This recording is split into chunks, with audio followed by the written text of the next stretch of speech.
तकलीफ होती है। अभी एक सच्ची घटना मेरे साथ घटित हुई।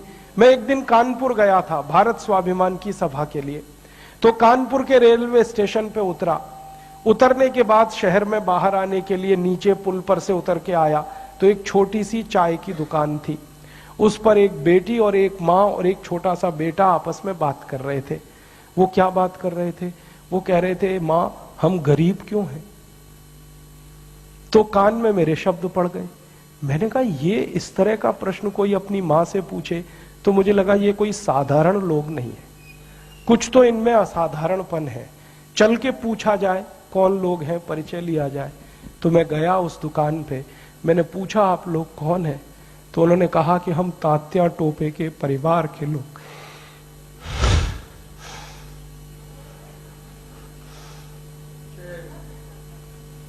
हमारे देश में तात्या टोपे के परिवार के लोगों को चाय बेचनी पड़ी और गद्दारों को सिंहासन मिले, ऐसा ये देश हो गया। जिन लोगों ने तात्या टोपे को मरवाया था वो इस देश में मुख्यमंत्री रह चुके, आपको मालूम है। और एक एक राज्य के नहीं, दो दो राज्य के मुख्यमंत्री रह चुके। तात्या टोपे का गुप्त पता जिन गद्दारों ने अंग्रेजों को बताया था, उस खानदान के कई लोग इस देश में मंत्री रह चुके हैं।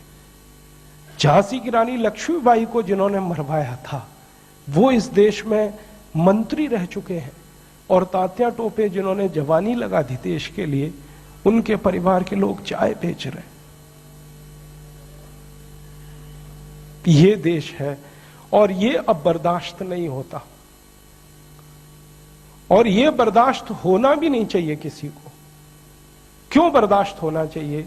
ऐसा देश तो हमने कल्पना कभी की नहीं थी। तात्या टोपे ने कभी कल्पना नहीं की थी कि ऐसा देश बनेगा। ये झांसी की रानी की कभी कल्पना नहीं थी, चंद्रशेखर की कल्पना नहीं थी। चंद्रशेखर जैसे क्रांतिवीर ने इस देश की क्या कल्पना की होगी। एक कहानी सुनाता हूं कि वो घर से भाग गए थे 13 साल की उम्र में।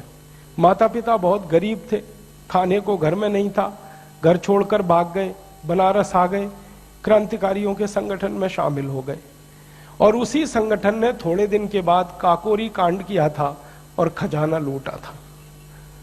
तो धन आ गया, थोड़ा सा पैसा आ गया।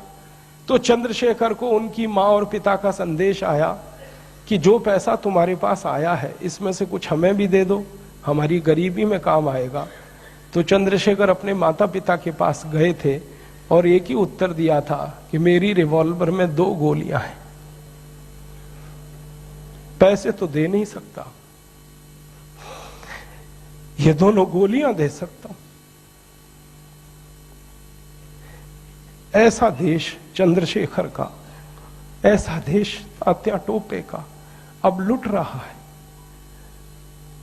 तो फिर क्या करना चाहिए? तो मुझे लगता है कि अब फिर कोई दूसरी बड़ी लड़ाई की तैयारी करनी चाहिए। एक लड़ाई उन्होंने लड़ी, तात्या टोपे ने, झांसी की रानी ने, चंद्रशेखर ने, अब दूसरी लड़ाई हमें लड़नी पड़ेगी। इसके बिना कोई रास्ता नहीं। और ये दूसरी लड़ाई का ही अभियान है जिसको हम भारत स्वाभिमान कहते हैं।